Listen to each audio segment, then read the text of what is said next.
கடவுளுக்கு இப்போ நோய் இருக்கான்னு தெரியாது, கொடிய நோய்கள் கொடுக்க இருக்கிறார் முக ஸ்டாலினுக்கு. சிறையில் போகணும்னு சொல்லியிருக்காரு, சிறைக்கு போவான்னு சொல்லியிருக்கிறாரு. எனக்கு தெரியாது.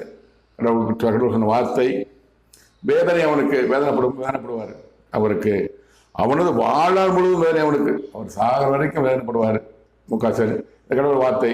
அவனுக்கு விரோதமாகவே நான் என் கருத்தை நீட்டுக் கொண்டிருக்கிறேன்.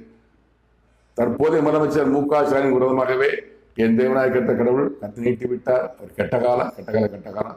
அதாவது முக ஸ்டாலின் அவர்களே, நீங்க கோயிலா போறீங்க, நீங்க சோசியம் பார்க்குறீங்க, அந்த எல்லாத்தையும் விட உச்சபட்ச அதிகாரம் என் தேவனாய் கட்ட கடவுள் அல்லாஹ், இறைவன், தெய்வம், ஆண்டவர், நாமம் கத்த கடவுள் அவர்தான் இருக்கிறது. அவரை மறந்துட்டீங்க நீங்க. அவர் என்ன கூட பேசுகிறார். நான் பல வீடியோ போட்டிருக்கேன். நான் உங்க மகன் உயிருக்கு ஆபத்துன்னு போட்டிருக்கேன்.